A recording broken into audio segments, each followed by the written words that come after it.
So Farhan হয় ফাৰহান আখতাৰ মানে হয় ফাৰহান আখতাৰে লিখা 7খন বেষ্ট চিনেমা ঠিক আছে ফাৰহান আখতাৰে লিখা 7খন বেষ্ট চিনেমা কি চ' সকলোবোৰ আলোচনা কৰিম ইন দিছ ভিডিঅ' ঠিক আছে তো জানিবলৈ ভিডিঅ'টো সকলো চাই থাকক গাইজ ঠিক আছে চ' without wasting your time let's get start the video' guys তো বলক এখন চাই লওঁ কিনো সেইবোৰ চিনেমা ঠিক আছে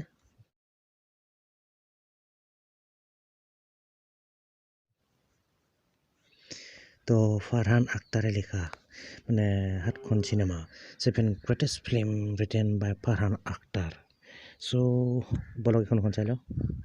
চ' নম্বৰ 1ত আহিলে আপোনাৰ দিল চাহতা হে গানটো ভালকৈ নাজানো বাৰু যেনে নহওক আৰু চিনেমাখনৰ নাম হ'ল আপোনাৰ দিল চাহতা হে ফাৰহান আখতাৰে লিখা এখন নম্বৰ 1 বেষ্ট মুভি বুলি ক'ব পাৰি আৰু এইখন চিনেমা ৰিলিজ হৈছিলে আপোনাৰ 2001 চনত ঠিক আছে 2001 চনত ৰিলিজ হোৱা এইখন ফাৰহান আখতাৰৰ লিখা চিনেমা দিল চাহতা হে আৰু এইখিনি লিখা আছে কিবা কিবি ঠিক আছে চ' এইখিনি নিশ্চয় পঢ়ি ল'ব পাৰিব ভিডিঅ'টো পজ কৰি কোনো কথা নাই টেনশ্যন নাই ভাই বলক নেক্সটখন আহিলে মানে নেক্সটটো নহয় নেক্সটখন আহিলে এইখন ডন দ্য চেছ বিগিনছ এইখন আৰু এইখন শ্বাহৰুখ খানৰ মুভি বেছিকেলি ঠিক আছে শ্বাহৰুখ খান আৰু লিখিছিলে এইখন ফাৰহান আখতাৰ ডাইৰেক্টেড কৰিছিলোঁ ফাৰহান আখতাৰে ডাইৰেক্ট কৰিছিল মানে ফাৰহান আখতাৰে ডাইৰেক্টৰ হয় মানে ঠিক আছে যিয়ে নহওক এইখন চিনেমা হ'ল আপোনাৰ ডন দ্য চেছ বিগিনছ আৰু এইখন ৰিলিজ হৈছিল আপোনাৰ 2006 চনত 2006ত ৰিলিজ হোৱা এইখন শ্বাহৰুখ খানৰ মুভি আৰু এইখন লিখিছিল আপোনাৰ ফাৰহান আখতাৰ ঠিক আছে আৰু কিবা কিবি বহুত কিবা কিবি লিখা আছে ভিডিঅ'টো প'ষ্ট কৰি পঢ়ি ল'ব এটা হয় বলক ঠিক আছে তেন্তে বলক নেক্সট আৰু নেক্সটখন মানে তৃতীয়খন নম্বৰ 3ত আহিলে এইখন ৰক অনলি নহয় rock on ROCK rock only rock on আৰু এইখন ৰিলিজ হৈছিলে আপোনাৰ 2008 চনত 2008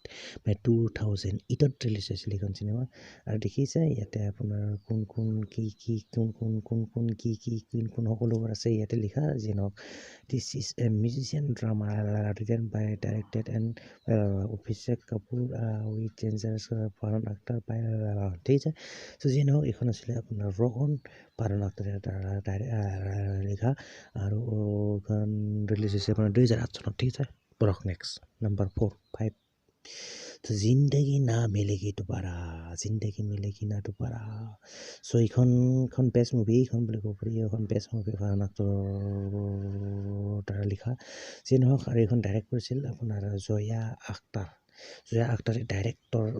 কৰিছিলে এই চিনেমাখন ঠিক আছে তো যি নহওক আৰু এইখন চিনেমা ৰিলিজ হৈছিল আপোনাৰ 2011 চনত মানে 2011 চনত ঠিক আছে জিন্দগী না মিলেগি দুবাৰা তো ভেৰি গুড ফাৰহান আখতাৰৰ লিখা কেইখন ভাল চিনেমা বলক নেক্সটখননো কি নেক্সটখন আহিলে আপোনাৰ ডন টু আচ্ছা ডন টু আৰু এইখন দ্য কিং ইজ বেক আৰু এইটো এটা আৰু এইখন ৰিলিজ হৈছিল মানে 2011 চনত বহুত আগতে ৰিলিজ হৈছিল মানে ডন টু আৰু এই action thriller written and directed by Farhan Akhtar এইখন চিনেমাৰ মানে দুটা কিৰদাৰ নিভাইছিল মানে ফাৰহান আখতাৰে লিখিছিলোঁ এণ্ড ডাইৰেক্ট কৰিছিল মানে ডাইৰেক্টৰো এণ্ড ৰাইটাৰো এই চিনেমাখনৰ মানে ডন টু ঠিক আছে চ' যিয়ে নহওক গাইজ এইখন আছিলে এইখন ডন টু শ্বাহৰুখ খানৰ যি নহওক আৰু হিৰোইনটো মই চিনি পোৱা নাই ভাই কোনোবাই যদি চিনি পাইছে কমেণ্টত জনাব পাৰে অভিয়াছলি কোনো কথা নাই টেনশ্যন নাই বলক নেক্সটখন চ' নেক্সটখন আহিলে আপোনাৰ তালাছ এইখন মুভি চাৱা যেন লাগিছে মোৰ কিন্তু যে নহওক তালাছ আৰু এইখন দ্য এনচাৰ লাইজ ৰয়েল যিয়ে নহওক এইখিনি গাইজ এইখন ৰিলিজ হৈছিলে আপোনাৰ 2012 চনত আৰু এইখন চিনেমাৰ এক্টৰ আছিল দেখিয়ে আছে মই কৈ লাভ নাই বাৰু তথাপি কৈ দিছোঁ এইটো আমিৰ খান হয় আমিৰ খানৰ তালাছ আৰু এইখন ৰিলিজ হৈছিল 2012 চনত আৰু দেখা আছে ডাইৰেক্টেড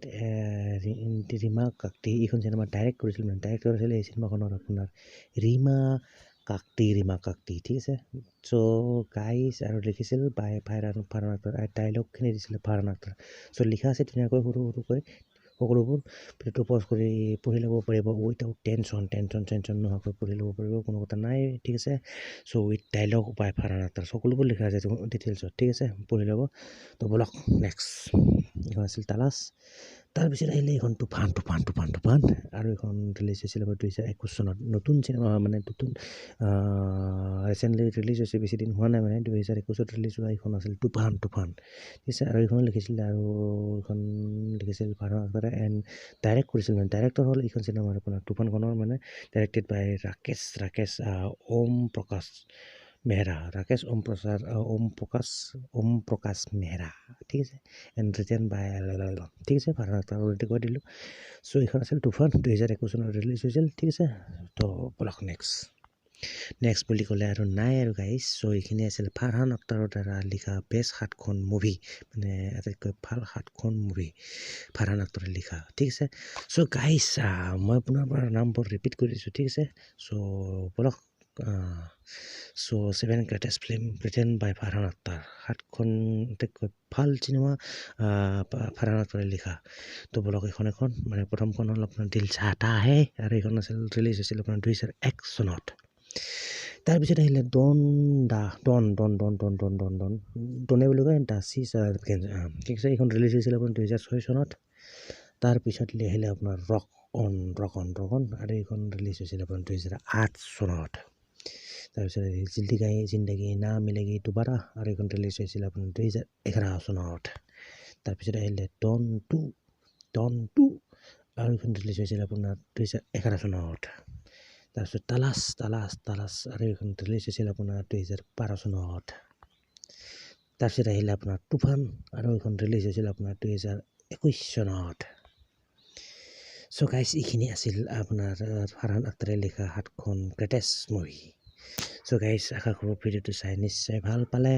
আৰু যদি ভাল পালে to like and don't forget to subscribe my YouTube channel ঠিক আছে তো মিলতে हैं गाइस फिर नेक्स्ट वीडियो पर till then bye guys and see you in the next video